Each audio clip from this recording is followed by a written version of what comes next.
يعني شو يلي حكي رئيس الحكومة؟ شو يعني؟ شو يلي أيضا الدول العربية والمعركة بمسألة إيران لنشوف نحن وين من هذا الموضوع؟ شو يعني؟ هول كلهم ما تفلوا حنحكي فيهم. رح انطر شوي ملاحظاتكم، بس بعتذر لانه بس كون عم بحكي بيصعب علي انه اطلع وهيك شوف، بس انه اذا ولا بد حدا حابب يقول شيء او حابب يسال سؤال رح اقطع من وقت للتاني هيك، مين عباله يسال سؤال، مين عباله يعرف استفسار عن يلي عم بيصير. هيدا اللايف رقم 3، فيلي ما حاضر اللي قبل بليز موجودين على الصفحه. حكي رئيس الجمهورية اليوم وطلع بيان، ما حكي يعني مؤتمر صحافي أو مؤتمر مع الناس، وقال كلام شخصيا حنركز على الجانب، ما بدي أقول الإيجابي، رح أقول الجانب يلي لازم نعول عليه تا إذا بدنا نخلص من هذه الحرب وتكون أرضنا بعدها 10452 كيلومتر مربع. يعني نفاوض من منطلق القوة، من منطلق الضعيف لعوض سلامتك. وقت عم بقول قوة يعني عم بقول شوي خلينا نقول اللي هيك فيها نقرا، لأنه لازم نتعود إنه نقرا تحت السطور مش الخبر كخبر. رح أقري لكم، بعرف حكي كتير قصص، يلي بيعرف هلا شو حكي رئيس الجمهورية وكيف حمل مسؤوليات والنظام الإيراني والصواريخ وست صواريخ، وبعدنا عم نحكي بالست صواريخ من تنين الماضي، بعدنا عم نحكي بست الصواريخ شو بقولوا والخطر وجودي. لا عم بقول رئيس جمهورية ببلدي وشعبي، بلدنا مش بس بلدك. كرئيس للجمهورية اليوم عم نحكيك، شعبك وانا وحده منهم، عبالنا نحكيك، عبالنا نقول لك يا فخامة الرئيس، يا قائد الجيش السابق يلي رفضت انك تحط الجيش بوجه الناس بوقت كانت السلطة السياسية. اذا بتتذكروا 17 تشرين 2019 كان في طلب من السلطة والقرار السياسي انه وقفوا الناس، وعفوقها ما طلب من الجيش انه يوقف المظاهرات الكبيره، طلب من الجيش انه يوقف قطعات الطريق اللي كانت تصير 3-4 كم واحد هيك قاعدين على الطريق قرر انه يسكر لسبب ما ولخطه ما ولاهداف ما. سبحان الله، وين كانت توقف تتسكر الطرقات؟ ما تنسون، بلشوا شوفون. غريب يلي كذبوا على الناس بكل عين وقحة بوقتها. من هونيك اصلا بلشت تفرط الدولة، هي فارطة بحكم شو بيقولوا القصص الاقتصادية والسياسات يلي على مدى سنوات هري بالدولة. توصلنا للحظة 17 تشرين بس نزلت الناس من وجعها ومن قلبها ومن قهرها. انا غطيت، انا كنت مراسلة بقناة الجديد، انا غطيت شو يعني وجع الناس وشو يعني هم الناس. بعدين صار اذا في شيء قرار حكومه حسان دياب، اذا بتتذكروا هلا انه هي في خطه لرد الاموال ما انعملت بالزمانات وانتم اللي وقفتوها. ينزل كم 3-4 بالزوق بجلة ديب بفتره بطريقه جديده بطرابلس هيك باولها. شو هيك يعني نحن هبل هالقد؟ ما تكونوا هبل. طلب من الجيش انه نزال افتح الطرقات بوقتها ورفض عن قناعة الجيش. وشو قال؟ لفخامة الرئيس هذا الحديث. والله العظيم والله العظيم والله العظيم شخصيا بحترمك كشخص، وما عندي شك انه انت حدا عن جد بدك تعمل مصلحة الوطن. يعني منحسه لرئيس الجمهورية حدا بيحب لبنان، ما عندنا شك صدقني، بس عن جد بدك تسمح لنا نحن، يعني نحن بحاجة نحكيك. ومش بس انا، كتار سايبه انا عندي هيك بيج، عندي صحافه، عندي شيء. بقول رئيس الجمهوريه بالبيان بحمل مسؤوليات. نقطتين قبل ما اقول شو الشيء اللي لازم نعول عليه ايجابا تنعرف كيف ما نخلص بلدنا، لانه اخر همي رئيس الجمهوريه، اخر همي رئيس الحكومه، اخر همي رئيس مجلس النواب، الزعماء والاحزاب للمره الالف عم كررها، همنا بلدنا بهيك لحظه. بس ايه هم الجيش؟ مش مهمه، هم الجيش. بيطلع رئيس الجمهوريه بوقتها، نرجع على 17 تشرين اللي هو كان قائد للجيش، يعني هو عمل شيء من قناعته. نحن حدك فخامه الرئيس اذا حدا عم يضغط عليك، الشعب حدك اذا حدا عم يطلب منك شيء وانت مش حابب تعمله. نحن حدك، تاريخ وجغرافيه بلدنا حدك. بكره حتفل بعد 5 سنين، ما بدنا انه يلعنك التاريخ، ما بدنا. يعني شو بفيد انه نكون خسرنا ال 10452 كيلومتر مربع؟ بشير الجميل رئيس الجمهورية الحلم، اللي بالنسبة لي أنا شهيد، واللي ما سمعني يسمعني باللايف نمبر 2 كيف شو حكيت عن المسيحيين وعن بشير جميل، يسمع اللايف الثاني. شو قال؟ سؤال لنديم جميل، سؤال ليمنى جميل، يلي على الصعيد الشخصي يمنى بحترمها وبعرفها وبعرف كيف بتفكر. مش هو قال 10452 ولا شبر بالناقص؟ وينكن؟ قال انه رشال انتبهي كيف عم تحكي، شو بدنا نخسر بعد؟ شو بدنا نخسر بعد؟ تخيلونا هيك بس كل واحد يغمض عيونه ويقول كيف معقول انا ارجع اعيش وفي جيش محتل لارضي؟ يا عمي عن جد مش عم بمزح. انه اذا مش بضايتك مش بحيك ومش بشارعك ومش ببنايتك سافا، ما الدولة ما بتقوم، ما الدولة ما بتقوم. نرجع اللي حكيته باللايف نمبر 2، يا مسيحيين افعلوا للناس ما تريدون للناس ان يفعلونه لكم وبكم ومعكم. يسوع المسيح المخلص هيك قال. يسوع المسيح ما كان بيقدر يرضخ لليهود؟ يسوع المسيح ما كان بيقدر يقول لهم بأمركم؟ اجا نقد لحاله، كان لحاله بس كان مع الحق. واليوم الحق هو أرضنا يلي رح أعمله شعار ونحطه. الأرض مش شعار، يعني شعار بقصد سلوغن. الأرض هي العرض، ومنا للعرض، للعرض للبيع للأجار للاحتلال، منا. انت يا فخامة الرئيس اللي حارجع اقول انه انا بحبك وبحترمك وعم نحكيك من وجعة قلبنا ومن خوفنا على هالبلد. عما وين ما بتروح واحد بيسألك شو كيف مين طمنينا كذا مذا. انت يلي ب 17 تشرين قلت، كتبها اليوم رضوان مرتضى واكيد معه حق فيها وهذا راينا يعني. وينه؟ خليني بس شوف لحظه.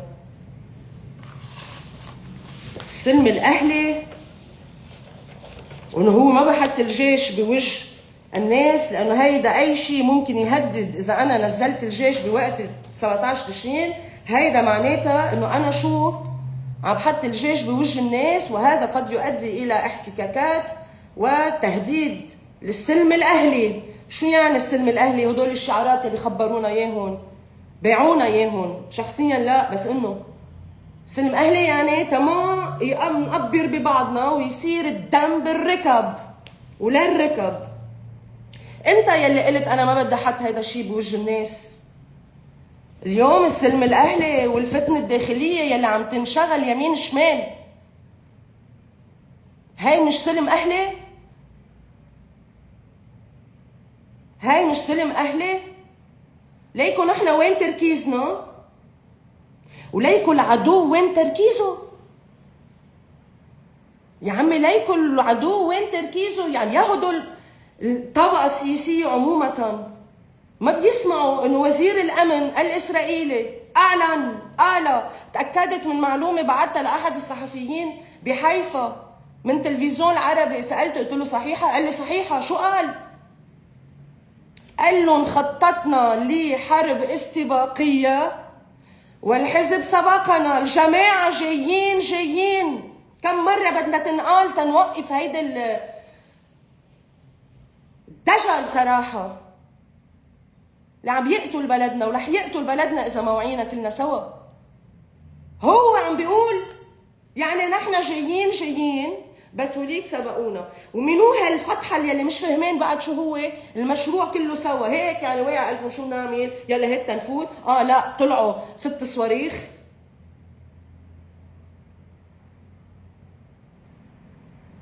انه بعد ما يعني ما عن جد يعني نحن حدك اذا حدا عم يضغط عليك يا فخامه الرئيس. شعبك اللي عم تقول شعبي معك. عهدي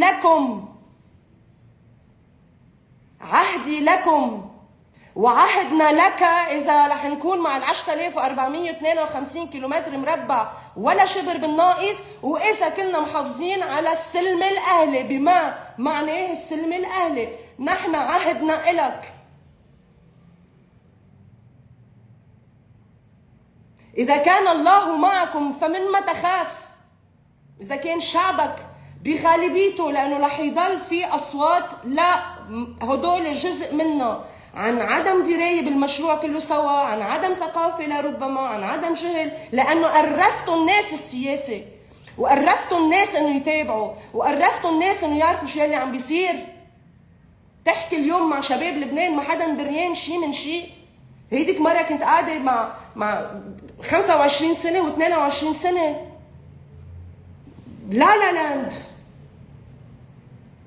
لا لاند عن جهل او عن تجهيل. رح يضلوا هؤلاء موجودين، ما بقى نلتهى فيهم. خلي صوتنا يعلى، خلي يصير هو الموجود. حتى لي يلي هيك عم انه بيستسهل الخبرين ما خلصونا منهم. يعرف شو هي، وبعدين يرجع يقرر، يرجع يقول ولا لا انا ما بدي، انا مرتاح كيف هيك ما بدي صبا. مش مشكل، حدد رايك من بعد ما عن جد تنحط لك، بس تجهيل. وفي منهم عن اجنده. اوعى حدا يقنعكم انه هيدي السياده وما سياده. يعني انا بقول الواحد، يعني كانوا انا عم بقول لكم انه انا شعري احمر ومقتنعه انه انا شعري احمر والي عين اقول انا شعري احمر. خيي مش ظابطه. بدنا نفتح، بدنا نخبر هؤلاء شو تاريخهم، كيف كانوا يمسكوا الشنط للاحتلال السوري، كيف كانوا يتشاركوا مع السوري ببيع مرتزقاتنا وثرواتنا. لازم نحكي ونذكر الناس. هيئة رح ارجع اذكر شيء قلته باللايف الثاني. يلي مضي وقبل باتفاق الطائف هو كان يدرك انه امريكا والسعوديه عم بيسلموا لبنان لسوريا ووافق. ما تقلي انك سياده. هالقد صعبه واحد يكون ضد سوريا احتلالها، ضد اسرائيل احتلالها، ضد تركيا احتلالها. يا محبي بشير جميل، يلي كلنا بنعرف انه يلي كانوا عن جد مع بشير منهم اليوم مع سمير. معروف، ما هو بيقول انه كنا مخانقين. وينكم؟ تقبلوا اليوم لو بشير جميل عايش شو كان قال؟ كان قبل؟ فوتوا على يوتيوب اكتبوا له. مش انقتل لانه 10452. واللي بده يسأل ما تعاطى مع الاسرائيلي وكذا بليز يحضر اللايف الثاني تيعرف الحقائق. شو بتشتغل الدول؟ شو بيشتغلوا المخابرات؟ شو بتشتغل الاجهزه؟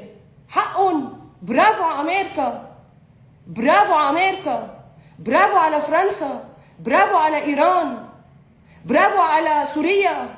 اليوم يطلع خبر، ما بعرف اذا حدا غيري حس هيدا الشعور.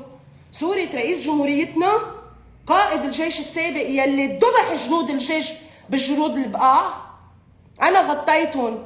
انا بعرف اهل حميه واهل بزال واهل الدنيا سوا دموع كيف كانت عم تنزل. بفهم اليوم نحن رئيس للجمهوريه والى ما هنالك، بس انا يوصل الرئيس الجمهوريه السوري الحالي احمد الشرع يقول انا ادعم الرئيس اللبناني بنزع سلاح حزب الله. يعني لبنان، واحد لبناني بغض النظر قديش بختلف انا وياه بذكر ضد الحزب. هيك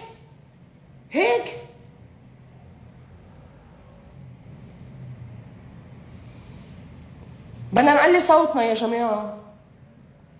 اي حدا قادر يحكي، قادر يوزع، قادر يعمل شير، يعمل ريبوست، وتحديدا لهؤلاء يلي، لانه انا وقت بكون عم بناقش بعدين وقت بشرح له بيقتنعوا. بدنا نقنع، ما بيفيد انه نضلنا هيك ما انت خاين، ما انت عفوا. شو يعني واحد يكون بس حدا يشرح لنا انه وقت بنقول لهم انتم خونه، مش كل يلي ضد حزب الله كحزب الله، انا ضد. بس هلا بهيدي المعركه وقصه الارض ال 10400 والاحتلال والمشروع الاسرائيلي والمشروع الصهيوني والمشروع الاحتلالي اللي هو عم بيقول عنه، شو يعني واحد انتم بيزعلوا على البعض انه انت خاين؟ الشيء اللي عم بينقال اليوم بالبلد والتصريحات يلي قدروا عم بيقولها شوي نرجع نسمعها تقريبا هي ذاتها من البعض. شو يعني؟ شو مطلوب بعد ينقال تينقال عن حدا انت خائن للوطن؟ وين وزيرة الاعلام؟ وين وزارة الإعلام؟ وين وزير الإعلام يلي أنا اشتغلت معه، كنت مستشارته الإعلامية على فترة معينة وفليت من 4 أشهر. إيه بحترمك على الصعيد الشخصي، بس وينك؟ شو بدي أنا باحترامك الشخصي إذا وزارة الإعلام بهيك وضع وبهيك حقد وبهيك حقن وبهيك ترويج وبهيك تضليل وبهيك اجتزاء؟ إذا ما عم تعمل دورة لشو أصلا أنت موجود؟ خايفين؟ مؤسسة إعلامية، مين ما كانت هالمؤسسة بتنقصف. وزارة الإعلام ووزير الإعلام دكتور بول مرقص، المحامي القانوني الخبير الدستوري، ما منطلع بيان استنكار؟ بيان يا خي احسبوا الاحتلال السوري عم يقصف الام تي في، بتطلع بيان ايه ولا لا؟ إذا قلت لي ايه فإذا بدك تفهم ليش عم بحكيك بهيدي القهرة، حتى إذا بعرفك. بلدنا بخطر، الإعلام فلتان، السوشيال ميديا حدث ولا حرج.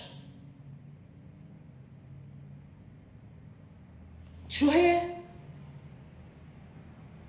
نطلع بعدنا. نحن قلنا رئيس جمهورية بدنا نطلع ويقول شيء استثنائي، نحن قلنا حي يلا لحالكم شو الشيء اللي ممكن يكون استثنائي، وقربته بكلام نواف سلام يلي قالوا امبارح كمان على شو بدنا نعول.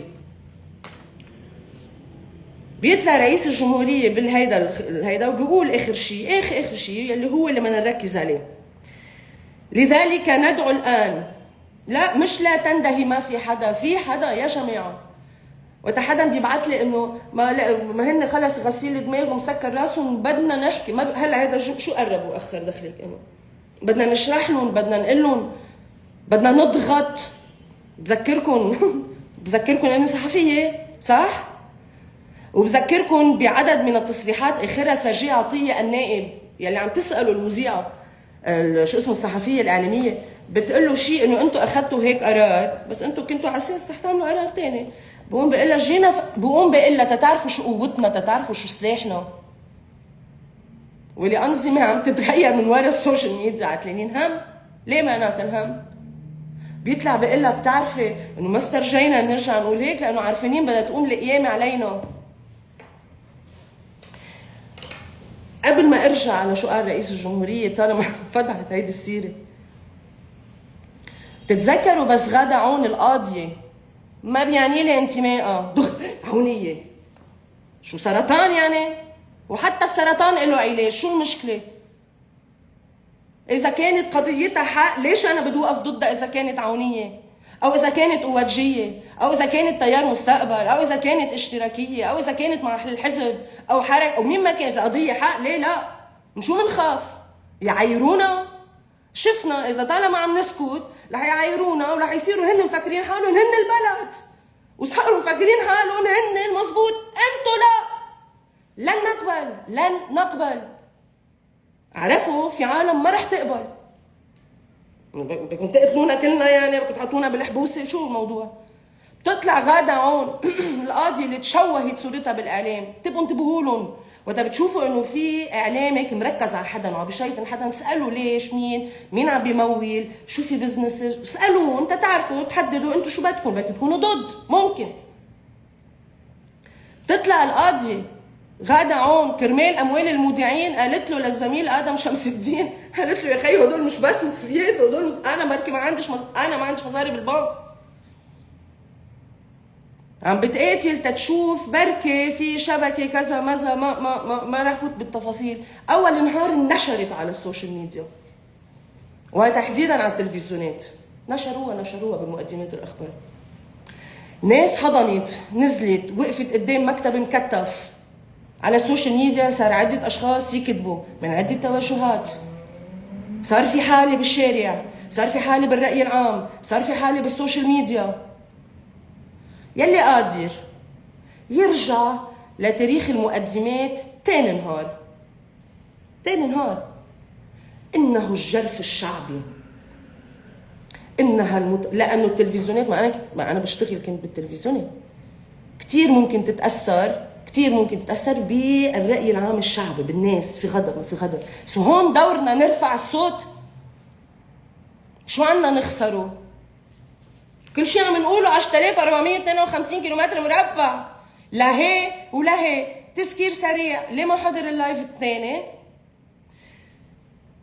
انت بتعتبر انه والله هيدا الألم منيح،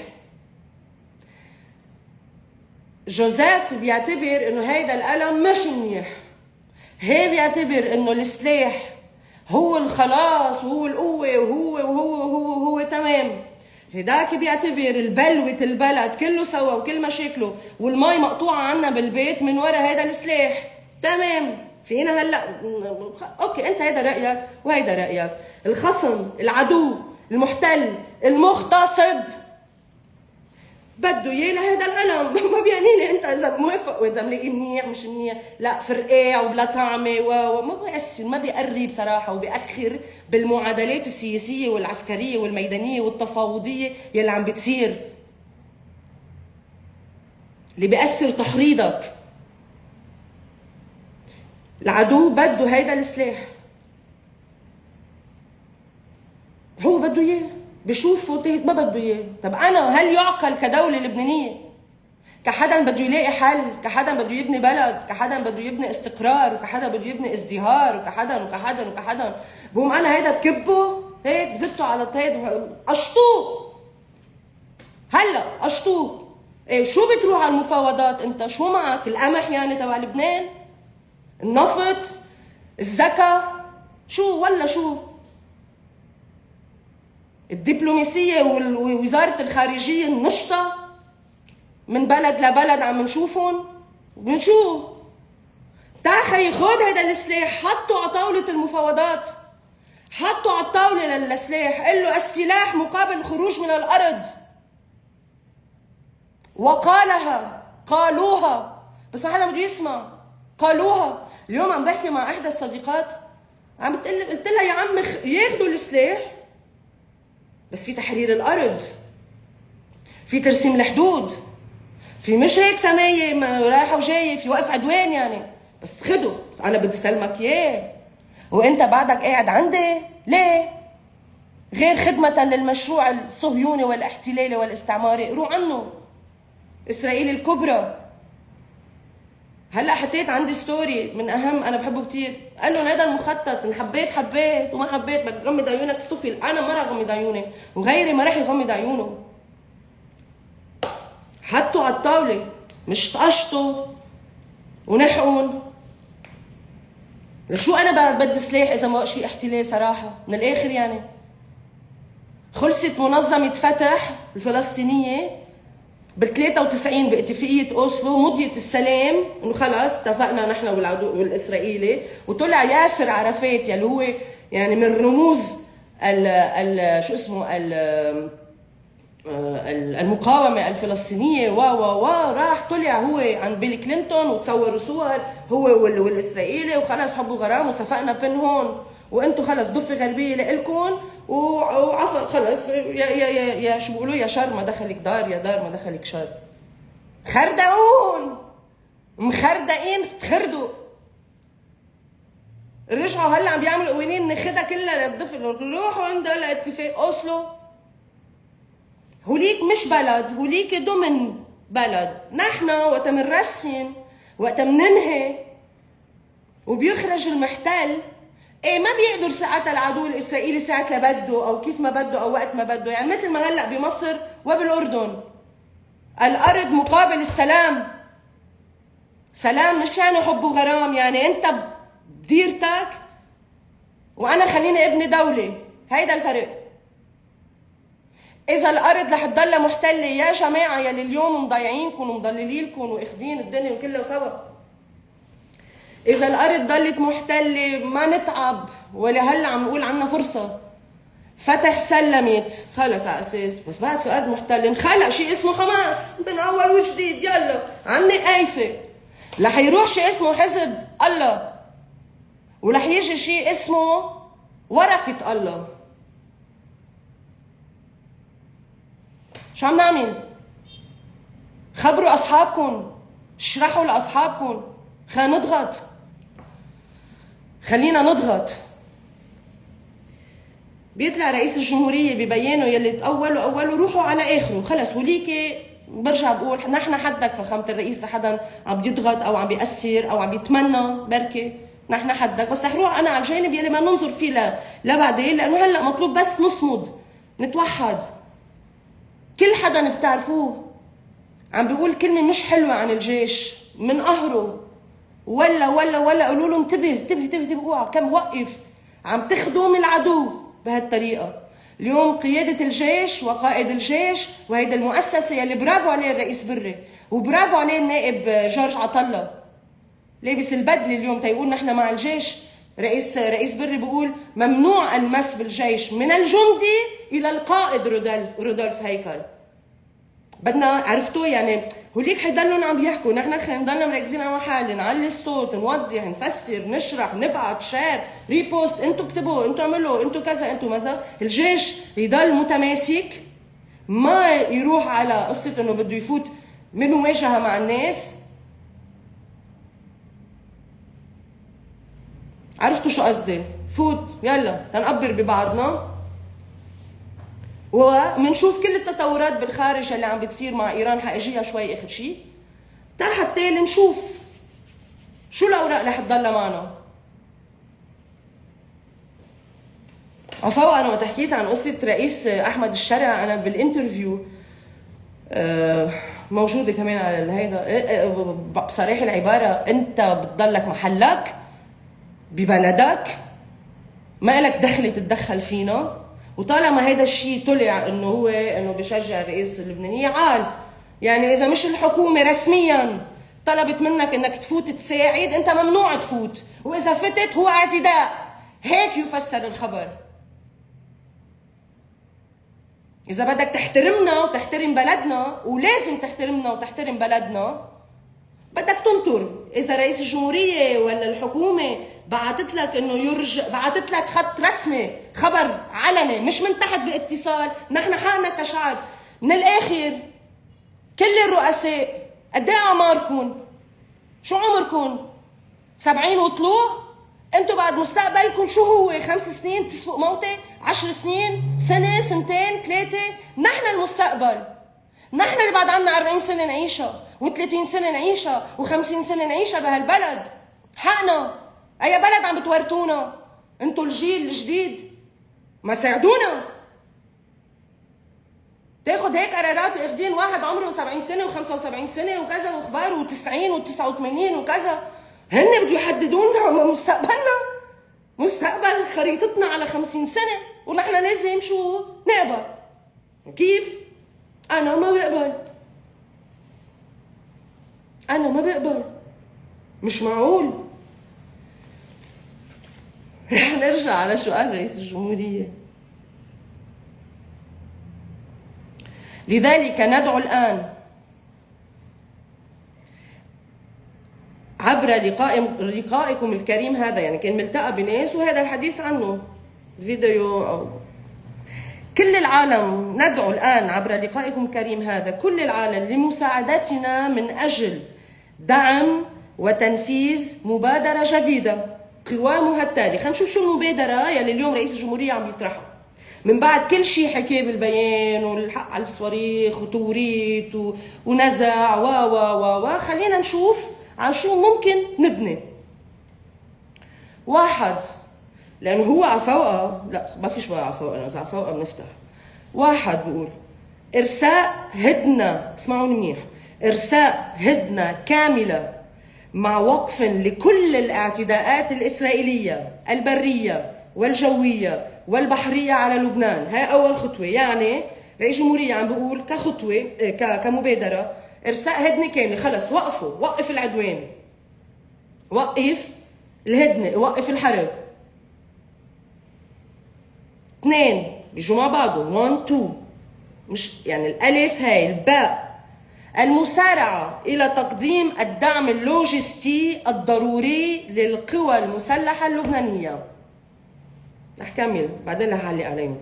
3 فإذا تقديم الدعم اللوجستي الضروري للقوى المسلحة اللبنانية يعني للجيش، سلحوا الجيش يعني. 3 تقوم هذه القوى فورا، يعني الجيش من بعد ما يتسلح، يعني انتم يا دول تعوا سلحونا. تقوم هذه القوى فورا بالسيطرة على مناطق التوتر الأخير، مناطق القصف والقتل الأخيرة، هاي أنا من عند زيادة، ومصادرة كل سلاح منها، ومصادرة سلاح حزب الله ومخازنه ومستودعاته وفق المعلومات والمعطيات الممكن توافرها لها. يعني نحن شو بنعرف أكثر من، يعني شو بنعرف كذا وين محطوطين، بروح وبشيل. هاي من بعد ما يكون في هدنة وقف وكملوا. آخر شيء، وبشكل متزامن بنفس الوقت يبدأ لبنان وإسرائيل، يبدأ لبنان والعدو الإسرائيلي بالدستور مفاوضات مباشرة برعاية دولية للتوصل إلى تنفيذ تفاصيل كل ما سبق. حدا عنده حدا يعني واضح او بدكم ارجع عيدوا؟ بتصور انه واضح صح؟ واللي ما هلا بعدين يرجع يحضروا تيخلص. لا، منه حكي فاضي ابدا، روقوا، منه حكي فاضي.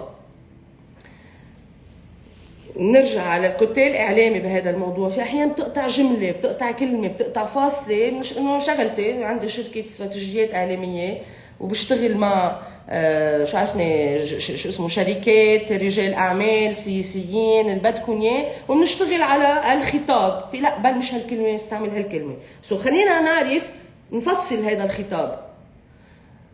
بالنسبه لإلي هيدا الجزء فيه شيء من الامل. ليش؟ اصلا هيك تخلص الحرب، هيك حتخلص. لانه انا دائما بقول من بعد الحرب اذا ما كان في بقى ارض محتله، ايه الجيش رح ينتشر، ولربما السلاح يسلم شو بيقولوا بوقالة. وهون بدي اقولها على فوق انه الامين العام للحزب هلا من 3 اشهر 4 اشهر 6 اشهر اكشلي بالضبط طلع قال علنا جماعه مش مخبيين. واذا بتسمعوا شوي نواب وهيك كيف بقطعوا، شو اجى قال؟ اجى قال اوقفوا العدوان، حرروا الارض، ونحن اكثر ايجابيه. شو لحسن معكم اياها لحظه لانه بعتها لحدا، بدنا نبني بدنا نعرف شو الحقائق تنبني. مش همنا نحن هلا انكيات كيف بدنا نخلص من الوضع. وينه؟ اوكي رح تسمعوها هلا. بس لاحظوا فرح الكيان الإسرائيلي، لاحظوا تعبيرات نتنياهو وغيره. اعتبر نتنياهو أنه ساعد الحكومة على أن تصل إلى هذا المستوى. هل أنتم في هذا الوارد؟ هل سركم أن يشيد بكم نتنياهو؟ هلا قلنا مرارا وتكرارا أوقفوا العدوان وأخرجوا إسرائيل من لبنان، ولكم منا كل التسهيلات والإيجابية أثناء مناقشة الأمن الوطني واستراتيجية الأمن الوطني والاستراتيجية الدفاعية. ما هي حجة المشاركين أكثر من هيك؟ ولكم منا كل التسهيلات الإيجابية بوقتها. لازم، مش معقول دولة ما عندها خطة دفاعية، استراتيجية دفاعية، أمن دفاع اللي بدكم إياه. ما بقى مش معقول. وعم بقول لكم نحن طب خلينا فإذا نشتغل على هل هيك الفرص الزغطورة. يلي عم نجي اسمعوا، حرر الأرض، حرر الأرض، حرر الأرض.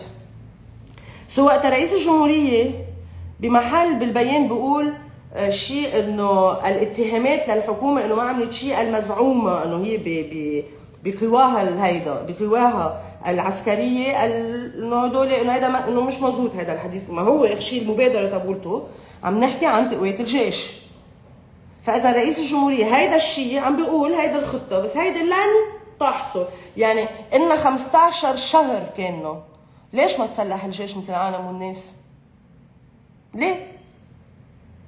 لبعد سنة من ما كانت هذه الحكومة، لبعد سنة تنعمر مؤتمر الجيش على اساس ب3 اذار مارش بفرنسا، وطار هلا يعني بلشت الحرب ب2 ب3 لعاد سلمتكم. وكل مرة انه اذا نحن بنعطيكم بدكم تعملوا هيك، اذا نحن هيك بدنا نعمل هيك، اوكي. ومشينا مرة واثنين وثلاثة وما سلحوا لهذا الجيش، عدا انه هذا الجيش لحف هلا وما سلحوا لهذا الجيش.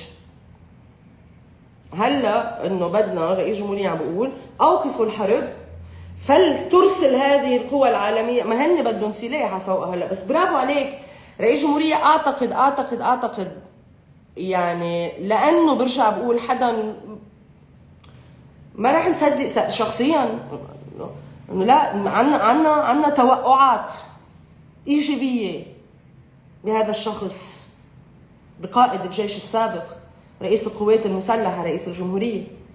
هل ممكن انه تكون طريقة مخرج؟ طب ما هي نحن ما طلبنا، وقفوا العدوان برا وجوا وسلما وكذا، وسلحوه وارسلوا القوى الجيش، وساعتها الجيش بيعمل هذا المهمة. يعني هلا ما في يعمل الجيش هذا الشيء. ممكن تكون هيك، يعني عم بركي عم بوصل رسالة لطرف ما انه اوكي سبينا وبرشنا وكل هالناس وهنالك، وانا بالبيان قلت اعتراض وصواريخ وما صواريخ وتوريطه من وراء النظام وما من وراء النظام والى ما هنالك الايراني يلي حاحكي عنه بعد شوي على فوقه وارتباطه بالحزب. وقلت اصلا باللايف الثاني وقت الرئيس بشير جميل الشهيد استعان بالإسرائيلي بوقتها لأنه كانوا المسلمين والفلسطينيين ضده وزركينه بالزاوية للمسيحي، كانت قضية وجود. إجا قال لهم أنا اضطريت رح نستعين بالشيطان حتى نقدر نحافظ على وجودنا وعلى أرضنا. بشير الجميل مع الشيطان سماه الشيطان. اليوم اعتبروا كل واحد إنه هو ورقة إيرانية. مزبوط، هو ورقة إيرانية على فوقها، فينا نحكي عنها بعد شوي وكيف وليش وشو تأثير هذا الموضوع. وقلت ما بحب هذا الشيء، بس هذا واقع وخلينا نشوف بهالواقع كيف بقدر استفيد. اعتبروها لإيران الشيطان. شفتوا كيف ما بلش نفكر؟ هالرئيس الجمهورية عم بيلاقي مخرج بطريقة ما، عم بيقول لهم اوكي كذا كذا، بس طلعوا رح يرجع اقول لهم سريعا. إرساء هدنة كاملة بحر جو كذا، المسارعة بتقديم الدعم اللوجستي والضروري للجيش. هلا ما في، يعني هلا ما بنقدر نعمل هذا الشيء. سرعوا وابعتوا للجيش، ساعتها بتقوم الجيش فورا بالسيطرة يلي نحن بدنا اياه، جيش واحد على كل الأراضي اللبنانية، بس بعدالة وبعدل وبحق وبحرية. أنا بتنفس حرية. و4 وبشكل متزامن يبدأ لبنان وإسرائيل مفاوضات مباشرة برعاية دولية للتوصل إلى تنفيذ تفاصيل ما سبق. هون خلينا نبلش نحكي. رئيس الجمهورية ببيان رسمي بيطلع بيقول إذا بتعملوا هدول وبالتزامن نحن مستعدين برعاية دولية للتوصل إلى تنفيذ. يبدأ لبنان والعدو الإسرائيلي مفاوضات مباشرة، مش مشكل. أنا رشال ما عنديش مشكل بالمفاوضة مباشرة، بس إذا الحق معي وإذا ماسك بإيدي وراء وإذا عامل مزبوط شغلي وإذا مركب ركاب شوي قوية أكتر لأنه عدوي محتال، بروح بقعد بوجهه. وأنا كمان عندي شروط. امبارح رئيس الحكومة بيقول لا أحد في لبنان سيقبل بالسلام وفق الشروط الإسرائيلية. لا أحد في لبنان سيقبل بالسلام وفق الشروط الإسرائيلية. وكتبت عندي بتويتر شرطنا نحن الوحيد بلبنان تحرير الأرض 10452 برا بحرا وجوا، تنسير بلد سيد حر مستقل. هيدا شرطنا الوحيد، أكثر من هيك ما عندنا شروط. إنه ما رح نقبل لا أحد في لبنان سيقبل السلام وفق الشروط الإسرائيلية. ولازم نزيد وشرطنا الوحيد لنعمل هيدا الشيء المطلوب إنه يلتزم بهذا الموضوع. وعفوقه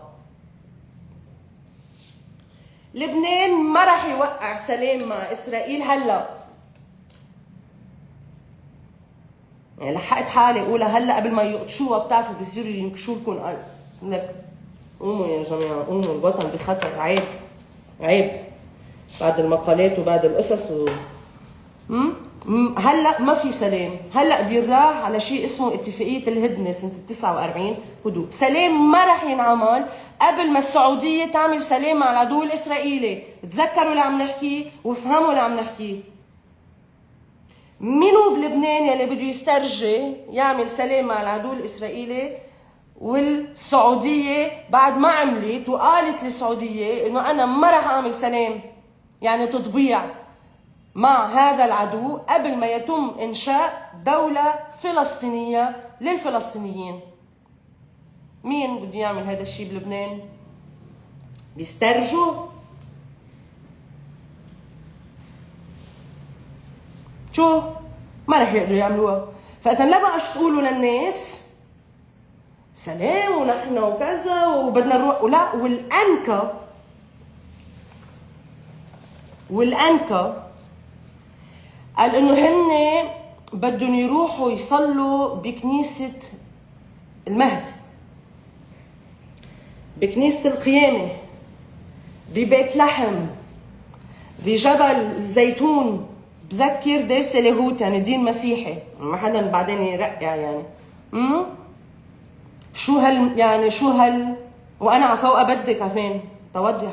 انا كمان بدي اروح صلي هونيك، وانا كمان بدي اروح هيك شوف وين مشى مسيحنا، وين كان مسيحي، وين كان مسيحي، وين كان هالقائد العظيم يلي علمنا كل شيء في مبادئ حلوه، من انه ما نخاف. لا تخافوا. من يلي قلب الهيكل على الفاسدين واللي عم بيتاجروا ببيت الله. يلي علمنا شو يعني انصر اخاك ظالما او مظلوم. انا كمان بدي اروح امشي هونيك بالشوارع، وانا كمان بدي انزل على قبره للمسيح باورشليم. وقفوا لنا هالنغمه لو سمحتوا.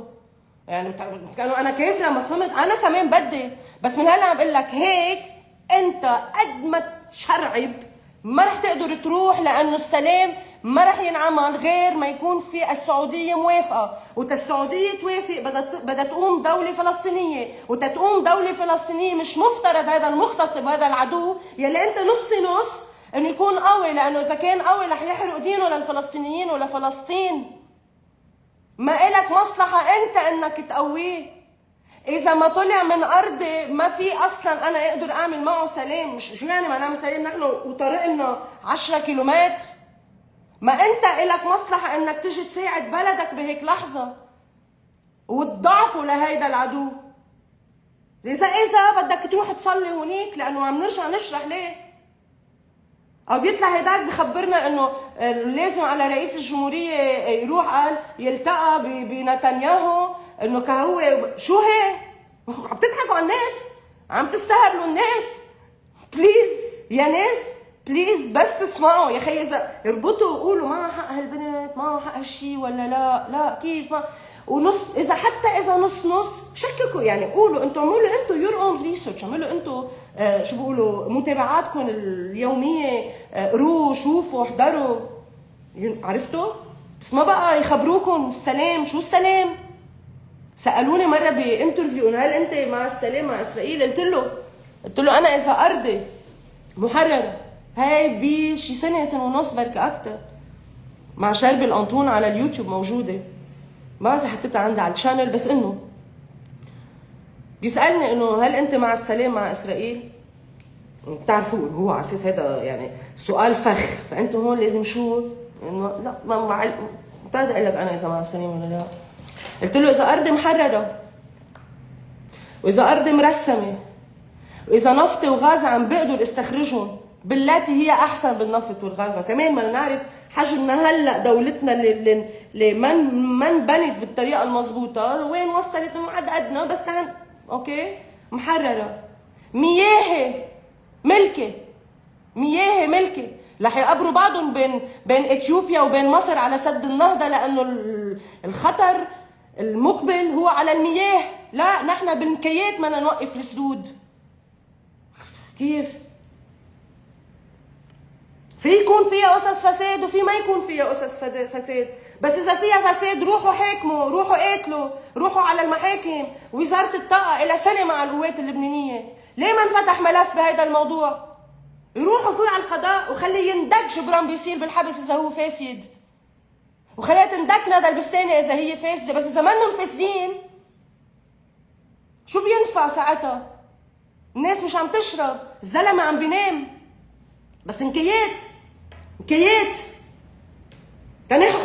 شو بده يخبروا الناس؟ انه عم بده يجادلون على انماء، يعني مياه قبرص جزيره يعني محوطه بالمي، عندها 117 سد. فهموا بس نحن بالزور تقدرنا منا 3. ليش هن سئلانين اذا نحن بنشرب؟ بكره بيتعودوا. قال رياض سلامه وقت قال له بكره بيتعودوا. مش لازم بقى حدا يقبل. شو يعني بكره بنتعود؟ بيأسونا لدرجه وبيلعبوا على اعصابنا وعلى هيك، وما بيقولوا للناس، ما عم حدا بيخبر الناس شو عم بيصير وشو في حل، شو في ممكن، شو لدرجه انه نوصل لمحل بنقبل ب$100 من البنك، بنقبل وحياتك نص جالون بنزين بالليل هيك بالخفه منفوت، بنقبل ندفع السيترنات المي ساعتها. شو نعمل يا خيي؟ $100 يا حرق دي شو؟ لا بدك تعرف من هلا ورايح. فلتفتح ملفات الفساد من بعد الحرب هيدي بعداله، بقضاء نزيه، بحكم القانون. مش اذا انا بعرف فلان بدق له ومن هو فاسد فليدق بالحبس، مش انكيات. شو هالاجرام يا عمي؟ شو هالاجرام بحقنا وبحق شو هالاجرام؟ احلى بلد،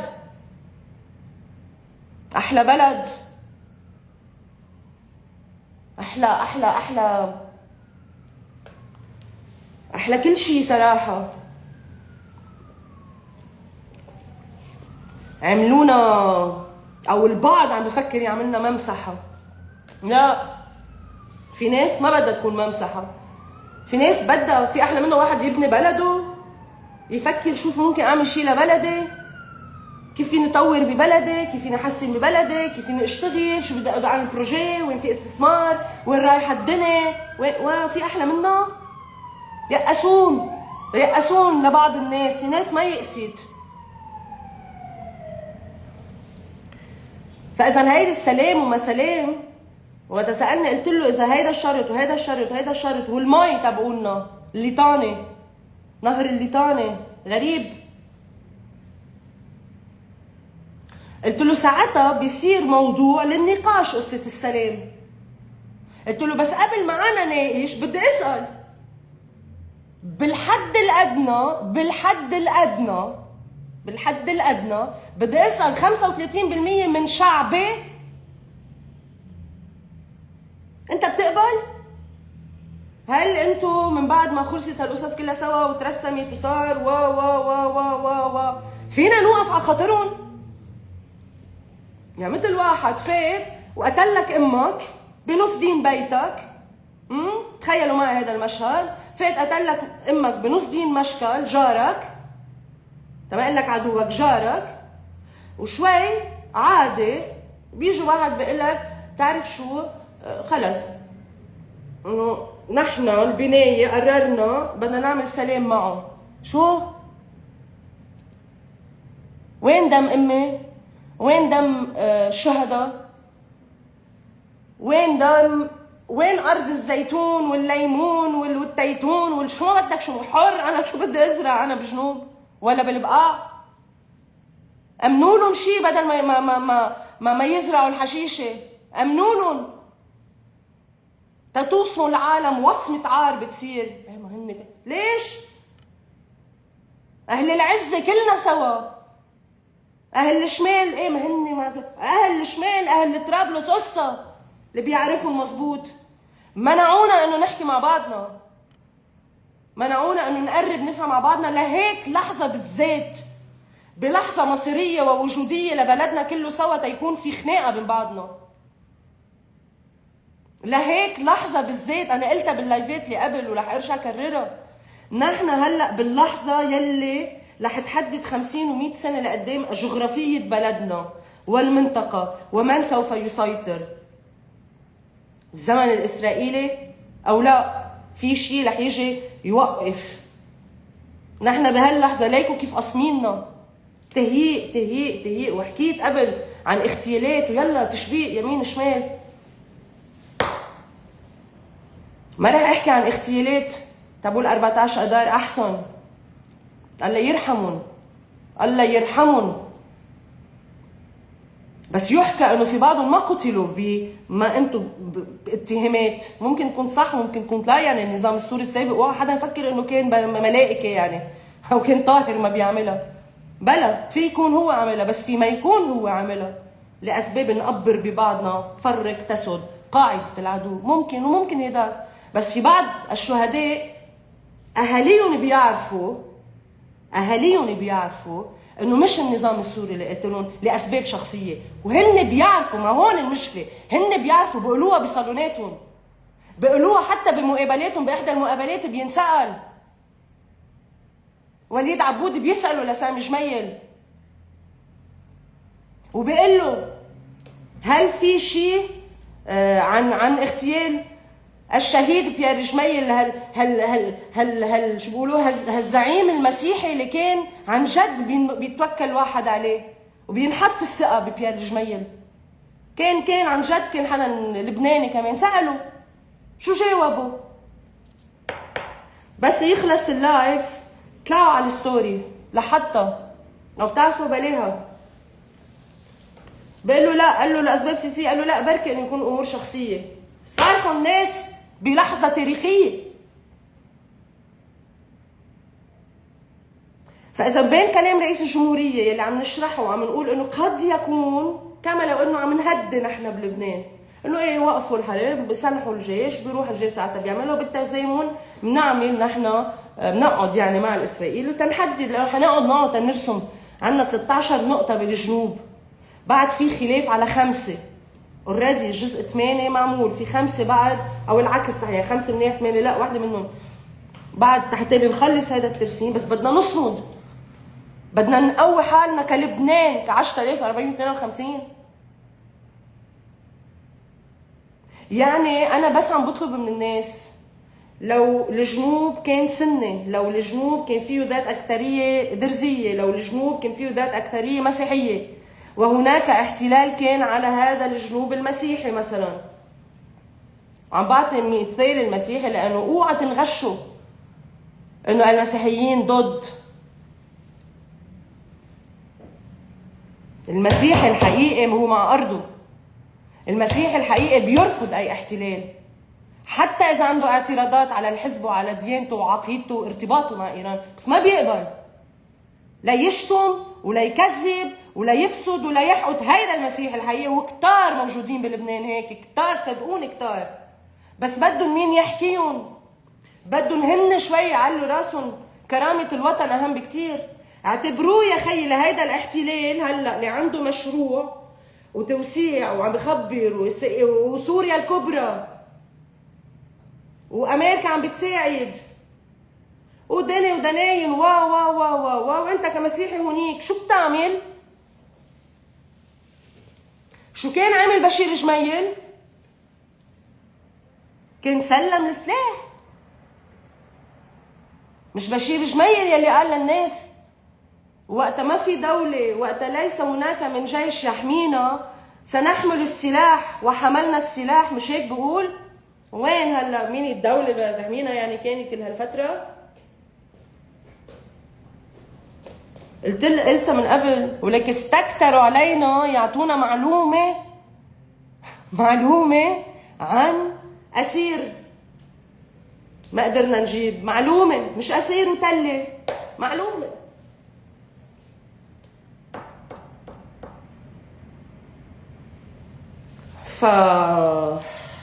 هيك إذا حدا عنده أي سؤال رح شوف أنا ورائي إذا اليوم بعد في شيء نحكي عنه قبل ما أحكي شوي عن قصة إيران. بس خليني بس بلبنان، إذا بعد حدا عنده شيء بليز يكتب. وين هون الشيء؟ ما بعرف عم ببين عندي.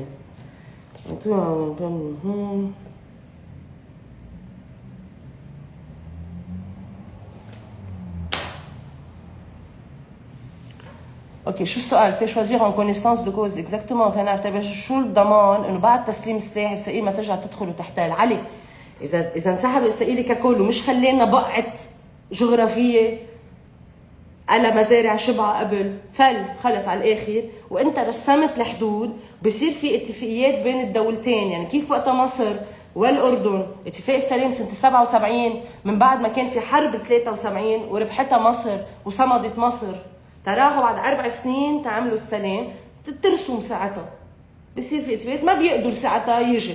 عرفت يعني بتصير خلص من دوله لدوله وخلصنا. شو قصة سوريا فاتت على الخط؟ أكيد ممكن تقدروا تفوتوا، عم نسمعها وعم نشوفها وإيه بركي يفوتوا هنيك تيلهوا من ميلة البقاع، يضغطوا من ميلة البقاع إن كان على الحزب إن كان على العشائر، وبنفس الوقت بيكون في شيء من الجنوب أو من البقاع الثاني يعني يكون في مساعدة. بس لهلا عم بقول الرئيس الشرع إنه هو ما يعني إذا عم بحط جنود على الحدود مش كرمال هيك شو، بس يعني حماية لإله.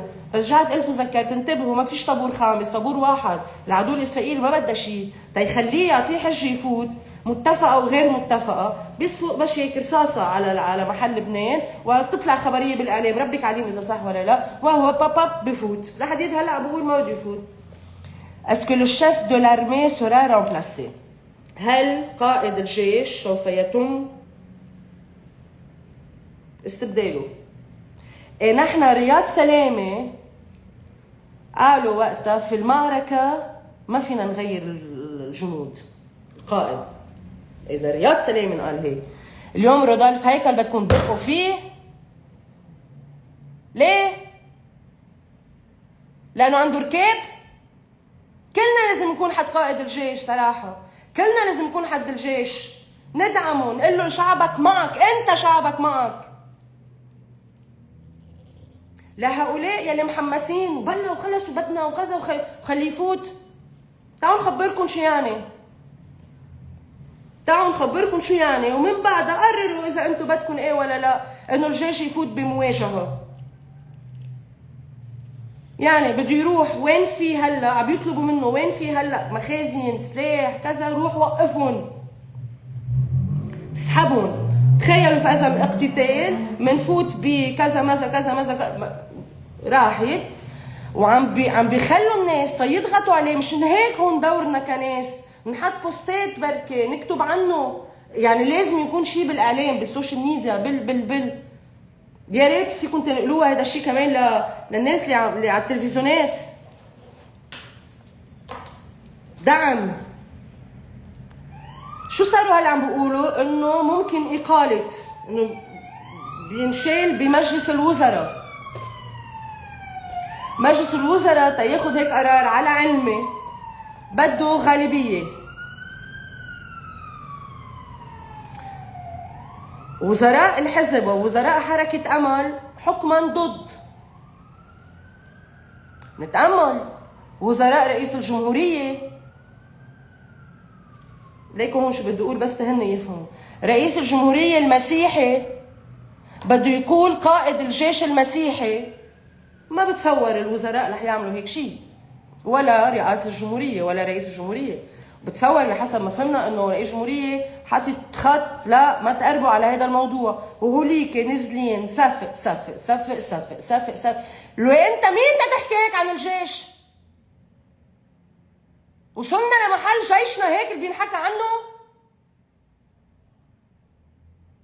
كيف تسمح لحالك اصلا يطلع من لسانك شي تحكي عن الجيش اللبناني؟ هيدا لا يعني انه الجيش لا يخطئ، هيدا لا يعني انه ضباطه مش ممكن يخطئوا او عسكره مش ممكن يخطئ، بس مش المؤسسة العسكرية، مش المؤسسة العسكرية. البطرك الراعي وينك؟ مثل ما حميت رياض سلامة وقلت هيدا خط أحمر، فليكن رودولف هيكل خط أحمر من البطركية المارونية في لبنان وسائر المشرق وأنطاكيا.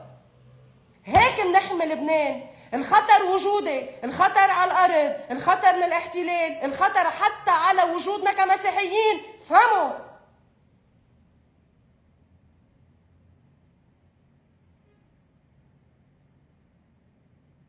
عم نطلب منكم بليز بليز بكل احترام وبكل اجلال،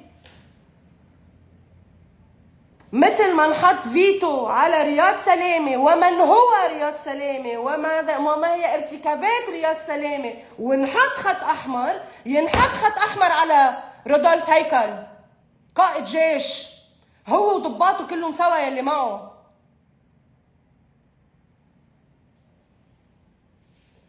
الناس بدها تحكي هيدا الشيء. إذا الإعلام ما بدوش يحكي، نحن بدنا نحكي. أنت كل واحد عم بيسمع هذا الشيء لازم يحكي بكل الوسائل اللي عنا إياها، بكل الإمكانيات اللي عنا إياها.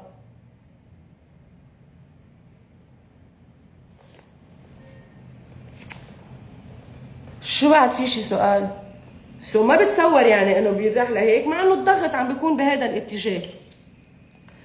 نحن بنحكي أكيد إذا شباب الجيش agreed all respect for dedication and for your work مع القائد رودولف هيكل. أكيد رشاد شو دوره للجيش بهالحرب؟ where to ليا؟ أنا كنت عاملة سوري أنا حيعمل ريفلكشن بس لأنه بينكم أنا الشاشة خلص 18 ساعة على السيلولار كل يوم بالتايم تبول التليفون، بننام الساعة 5 والساعة 6. ليا شو سألتي؟ قلتي لي شو؟ لا لحظة، ليا بعدت شيء. Do you think لا ليا رشال شو دوره للجيش بهالحرب؟ وير تو؟ خلينا نحن كمان نستوعب انه الجيش لانه ما تسلح و بليز هلا وصل على هيدي النقطة يرجع يحضر. هيك يسرد يا خيي، حط 20 دقيقة عندي لايف اول لايف ثاني يرجع يحضرون. الجيش اكيد هو عقيدته ضباطه بقاتل، بس لا في امكانيات مزبوط وما في قرار سياسي. اوكي هلا انا اقترحت مبادره قد تحصل وقد لا تحصل، هي بس من حرصنا على الجيش انه يضل قوي وتكون صورته قويه. اذا ما انعملت الخطه اللي اقترحتها او اللي فلان اقترحها او اللي كذا، هلا فقط انه يصمد الجيش وقائد الجيش ولا يقبل بتنفيذ انه يروح المواجهه مع الناس مباشره، بيكون خدم الشرف والتضحيه والوفاء للوطن. عرفتي يعني؟ اذا راح بهونيك فتنا باقتتال داخلي وفتنه اللي بدها اياها اسرائيل تقدر من بعدها تقسم لبنان، والتقسيم ما بيصير بلا ما نقبر ببعضنا. اوكي انربطت؟ طيب بارتاجون هاشتاج pour soutenir le chef de l'armée رودولف هيكل. سوزان خليكي شوي عندي بالبيج، عم نحضر شيء مع عدد من الشباب والصبايا صراحه بعقدوا واحد منهم قاعد هونيك هلا اجى تحت لي ساعدني شوي. رح نجرب نشوف شو بنقدر نحن نعمل ونعمل شيء يأثر، مش يعني مش هي فقط ينحط فقط ولازم، مش بس نحط ستوري مثلا، لا عم نفكر. اذا حدا عنده فكره، اذا حدا عنده شيء بالماركتينج بالسوشيال ميديا، بليز تواصلوا معي حتى نشوف كيف معقول نقدر نساعد بالجرافيكس بالريلز بال والى ما هنالك. طيب well said. Do you think there is a split within حزب؟ جويس اسمعيني شو رح اقول لك، في او ما في. هلا اذا قلت لك في شو باكد لك، واذا قلت لك ما في شو باكد لك؟ ولا شيء. بس اللي في اكيد انه شو ما كان الاثنين، قصه التخلي عن الارض وقبول الاحتلال هاي توحيد عليها، عرفتي؟ يعني بغض النظر واحد راح هيك وواحد راح هيك، فمين بغض ما بعرف، بس بعرف انه قصه قضيه الارض ما رح تخلص، هيدا في اتفاق. why don't you first lady why don't you ask Ralph Biden for help؟ بدك تشوف اذا رالف مقتنع باللي عم نحكيه؟ ما بعرف صراحه، ما عم بشوف، ما بين قدامي شيء لرالف ال 10452 ويعرف انه هي حرب وجود وحرب ارض، مش حرب سلاح. طقشة سلاح، انه بدي اقشط سلاح ليه يعني؟ هيك anyway. ترامب عن CNN اعتقد ان الحرب قد انتهت لحد كبير، مش تفصيل يا رشال. اوكي طالما رحنا لهونيك، لانه نحن قلنا نحن هون بدنا نهدي الخارج، نحن كيف عم نتاثر؟ سو وقت بقولوا انه هو دخل لانه ورقه ايرانيه، صحيح، بمعنى الدول تحتى تقدر تعمل نفوذ وتقدر تعمل قوه يعني بتكون عندها شبكه علاقات بعده اماكن. يعني امريكا القوه العظمى ليه؟ لانه عندها هون رئيس فلاني، هون حكومه فلانيه، هون اقتصاد فلاني بيمسك. روسيا نفس الشيء مع الدول اللي حوالي، يعني اوكي. سو الدول الكبرى هي بالسياسه، اللي ميني كبرى يعني السعوديه، ايران، تركيا، مين في بعد عنا بالمنطقه يعني هدول كمان. يعني اليوم مثلا بسوريا هناك نفوذ للتركي. بلبنان هي منا مباشره مع الدوله، هي مع مجموعه ذات طابع شيعي، يعني مثله لايران، مسلحه. حماس كمان هي بسمون هدول الاذرع يعني في جسد وفي اذرع، بلا اجرين ما فيكش تمشي، بلا ايدين ما فيكش تعمل شيء يعني، والى هناك. سو هي بصير جسد. بحماس مش شيعه، سنه. الحوثيين باليمن مش شيعه، طائفه ثانيه. بس يبقى النفوذ الايراني كدوله شو اسمه شيعيه ذات طابع شيعي، مثل السعوديه سنيه، شو عرفني مصر سنيه ذات طابع شيعي، حكما تحتى تقدر تاخذ نفوذ اوسع واكبر من بعد سنه 79 تحديدا، وقت ما يسمى وقت ما حصلت الثوره الايرانيه. اسقط الشاه، يعني كان نظام ملكي الشاه، اسقط سنه 79 واجت شيء اسمه الثوره الاسلاميه. الخامنئي اللي قبل الخامنئي اللي هلا عسيرة الخامنئي، خلينا احكي شو معناتها انه رجع انتخب خامنئي جديد. اتفقنا لحديد هلا صح؟ اوكي. سو نفوذ اجت سنة 82 صار في اجتياح اسرائيلي على لبنان، وبقى فخلق شيء اسمه حزب الله. الشباب كانوا اصلا بحركه امل، السيد مثلا منهم انفصل عن حركه امل وانشأوا شيء اسمه حزب الله، مقاومه ضد هيدا الاحتلال بال 82. وبلشوا نوسي ايران حكما حتدعم هيدا الشيء، انه اذا بعد حدا بيقلنا انه منا ضد اسرائيل وهيك خلص، ما يعني الوحيده اللي قصفت، بتحبها ما بتحبها، بتوافق ما بتوافق، مثلك مش مثلك، شدار مش شدار، مرأة مش مرأة، ما بيأثر. ونفوذ دعمت هؤلاء الشباب 79 82، ففي شيء في قوه كبرى بدها تكبر. دعموا. غيره قبل، تتعرفي جويس اذا ماني غلطانه سالتها السؤال، تتعرفي قبل انه في مقاومات قبل. من وين بتتسلح العالم؟ من دول. ما نحن ما شو بيقولوا، ما بنعمل اسلحه. في شيء بفتره كان ياخذ سلاح من النظام الليبي معمر القذافي، في شيء بفتره الحرب اخذ السلاح من العراق من صدام حسين، في شيء اخذ اسلاح من العدو الاسرائيلي وقت اللي حكيتك عنها قبل، لانه زركوه بالزاويه كلهم ضدهم، قال لهم حاخذ مع الشيطان. في شيء تسلح من ايران، اكيد مش لطهاره فقط، لانه في قوه نفوذ بهذه المنطقه تحت ايران يكون عندها نفوذ، مثل ما السعوديه عندها نفوذ، مثل ما تركيا عندها نفوذ. وهؤلاء بوقتها الدوله اكيد ما كانت معنيه لا بالتحرير ولا بانها تحرر ارض ولا شيء، وهيدي ارضهم تعوا يلا شوي شوي شوي شوي، سلحت، رجعت مولت، رجعت. وفي العقيده الدينيه، ولايه الفقيه. ما رح احكي هلا كثير عنها لانه هيدي دقيق واحد شو يحكي عنها، بس بالمختصر المفيد هم بيعتبروا انه كيف نحن في يسوع المجيء الثاني، في المهدي المنتظر، الأئمة الاثني عشر،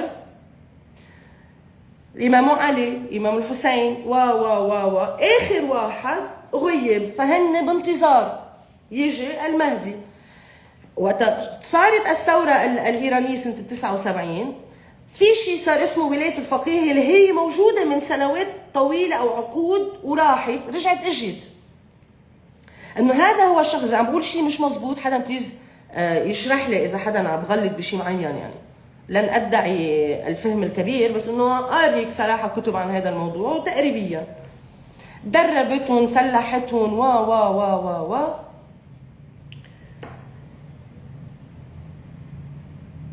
ولكن شو هي قضيتهم؟ وين؟ يحرروا اصفهان؟ يعني يحرروا طهران مثلا؟ شو أولويتهم؟ أرضهم، هذا جنوب. وأيضا طبعا إيران رح تكون ضمن النفوذ. مشان هيك قلتها ورح أرجع أقولها، نحن رايحين على مرحلة. المعادلة التالية: يا أمن للجميع يا لا أمن لأحد. عيدة يعني بالمعركة عم تصير مع إيران وبالمعركة اللي عنا إياها نحن هون. مشان هيك يفسر الحزب من صحفيينه أو من اللي بيفكروا حتى بالمنطق، يعني هن بقولوا أنا إذا كنت لو ما فتت بهذه الحرب اللي عم بتصير بين إيران وإسرائيل، اللي هونيك البيج ديل، هونيك القرار النهائي والختامي وال إذا ما عملت هيك أنا سوف يتم الاستفراد فيي، وشرحتها باللايف 2، بليز رجعوا عليها. وتم قصف الدول الخليجية. ننهي هلا بقصة شو عم يصير بالمنطقة تنعرف نحن وين. تم قصف الدول الخليجية. العدو الإسرائيلي شو بده عمليا؟ بيعمل هيك قصص حتى لي آخر شيء تقبع معهم العرب السنة، السعودية والإمارات وبحرين وقطر والكويت ومن بعد ما عم تقصف إيران تركب حرب سنية شيعية. يلا خلينا نحن نقصف. والعرب من ميلة تاني مدركين وأدركوا وقالوها لترامب وصرحوها، قالوها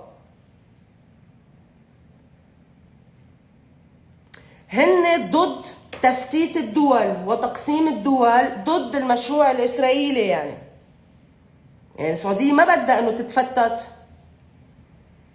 ولا البحرين ولا الكويت ولا ولا ولا ولا ولا. في حلف ركبين بين تركيا، السعودية، قطر ومصر.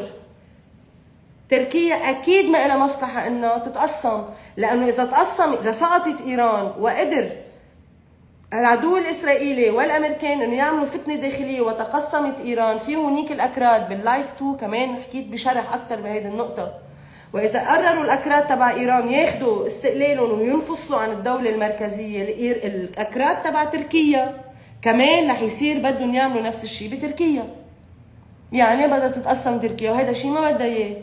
يعني ايضا جغرافيات الدول العربيه لتعدد الطوائف داخلها من شيعة وسنة كمان هيدا اللي انا شخصيا رشال بيعطيني امل، انه بقول انه عال في رفض من القوى الكبرى، من تركيا تحديدا، من ايران بهيك لحظه، من السعوديه، من مصر، من ما بدهم تقسيم، يعني ما بدهم المشروع الاسرائيلي، لانه هن كمان بيقولوا وبيعرفوا انه اذا سقطت ايران ما يعني لي رايك اذا منيحه ولا مش منيحه المخلوقه، اذا النظام ولايه الفقيه عجبك ولا ما عجبك، واذا الثوره منيحه ولا مش.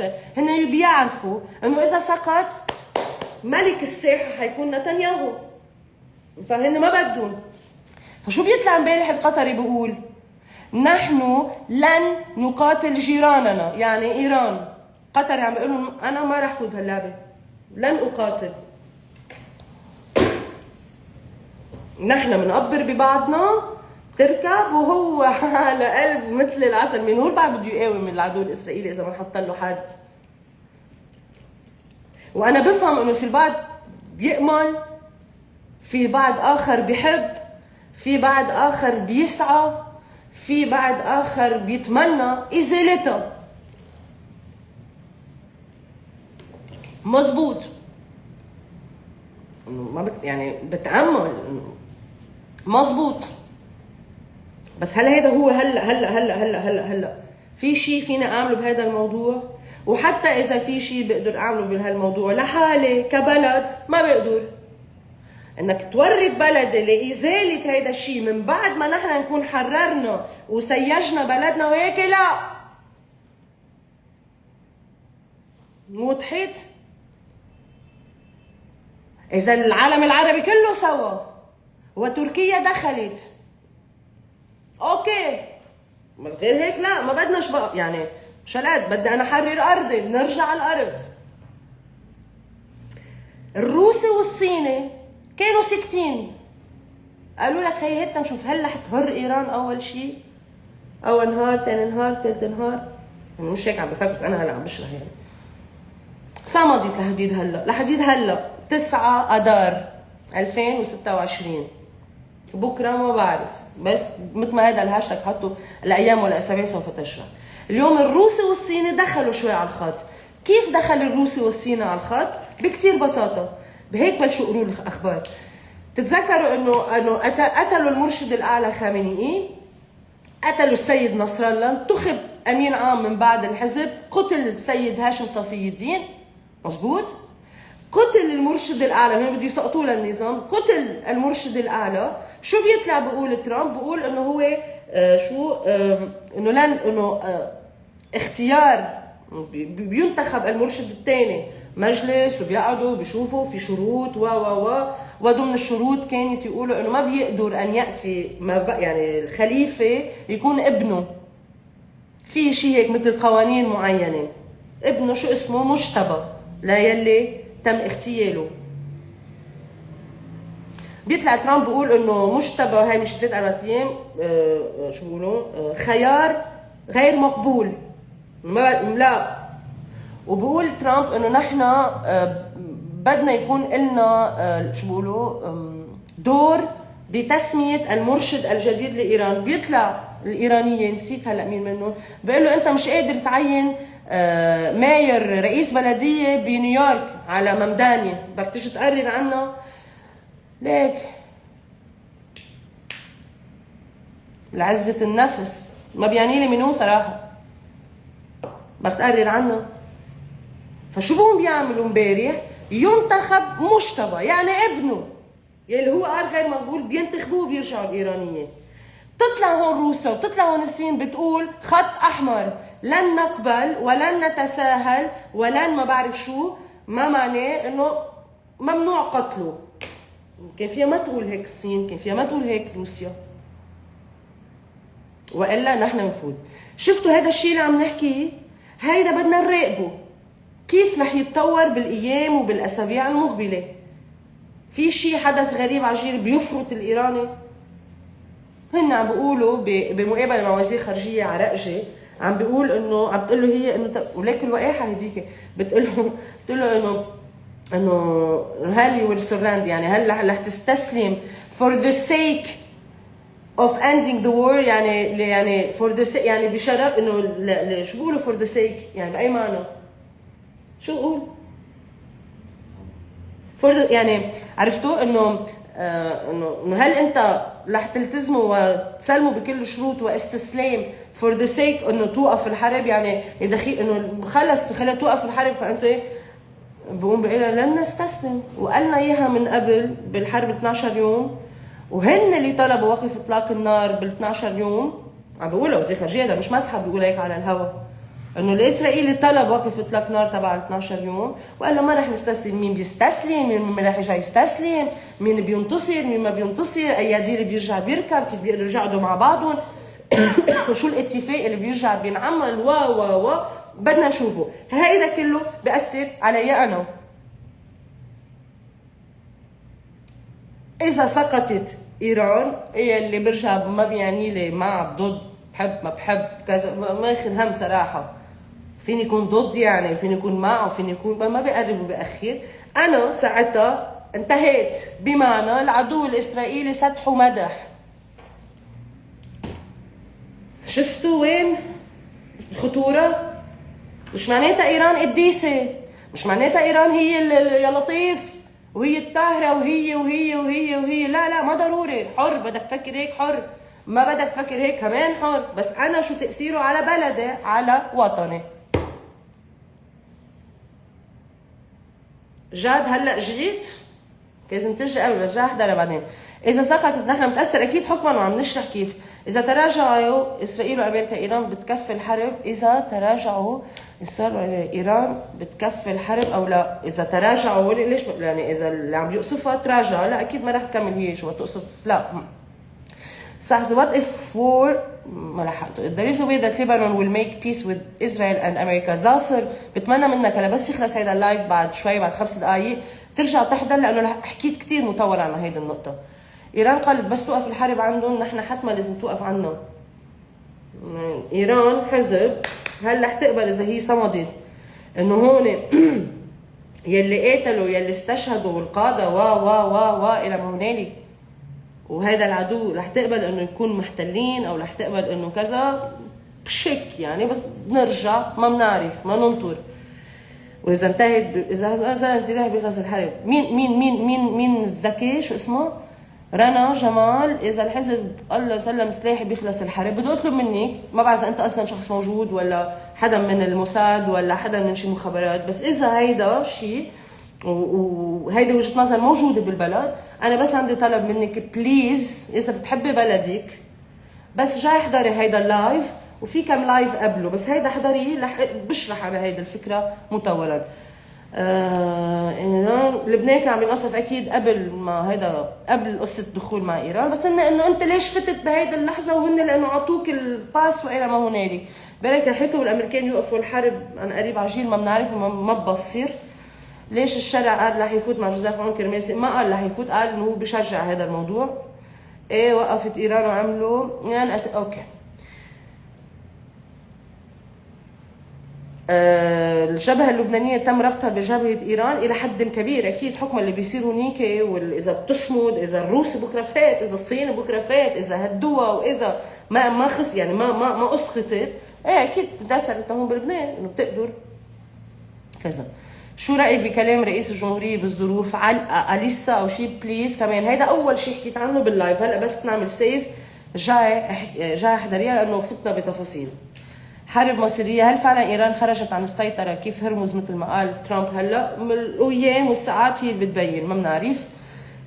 حدا اللي عنده سؤال، عم يحكوا بانزالات واجتياحات، اكيد رح يحاولوا يعملوا كل شيء ورح يحاولوا يقلبوا البيئه بعد اكثر.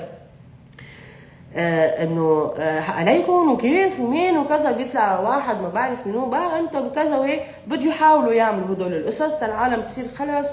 كلنا باي ذا واي قرفنا، كلنا تعبنا، كلنا حابين انه نقعد ببيوتنا مثل العالم والناس، وباشغالنا مثل العالم والناس، وبظهراتنا مثل العالم والناس. كلنا بدنا ازدهار، كلنا بدنا استقرار، بس كلنا لازم يكون بدنا ال 10452 كيلومتر مربع ولا شبر بالناقص. هالقد بدها يا ليش ما في ضغوطات على ترامب؟ مين قال لك ما في ضغوطات على ترامب؟ مين قال انه ولا ما حصل مثلا من قصف على الدول الخليجيه اللي هي بتقدر تضغط كمان بالنفط وبالغاز وبالاقتصاد، ما بكون صار في ضغط؟ او لربما من يهود العالم، خي وين عم ناخذ نحن؟ وين صار بينبزع علينا نحن بس نروح على مطعم ونروح على بلد؟ ما بعرف، بالاقتصاد، بالنفط، بالجوا، تويبيت. وحياة الله ما عم بالي وقف، بس عبالي انه بس حدا يرجع يشوف انه قدنا عم نحكي ساعة وثلث يحضر. قد ما فيكم بليز بترجيكم انه تبعتوا هدول القصص، قولوا له خي اعتبروا موفي بالسينما، بس هيك حطوا على التلفزيون اقعد احضر، اقتنعت ما اقتنعت مش مشكل، بس هيك بليز عم جرب اطلب مساعدة بهيدي الطريقة. وين موقف السعودية؟ السعودية عم بتكون يحكى ويرجح انه السعوديه وتركيا رح يفوتوا هن على خط شو بيقولوا الوساطه، يعني هن حيقدروا يكونوا جزء من الوساطه بين الامريكي والايراني، والاسرائيلي مرعوب انه يقوم ترامب يعمل اتفاق وهو يحطه برا وما يزبط كل مخططه. نحن بهيدي اللحظه الله يحميكم انتم كمان. يلي هلا وصل يلي هلا موجود، اول ما سكر رح يكون هيدا اللايف رقم 3 موجود، ويلي معه وقت يحضر ال1 وال2 وهيدا ال3. يعطيكم الف عافيه، ميرسي. اوكي خلص، يلا غير لايف.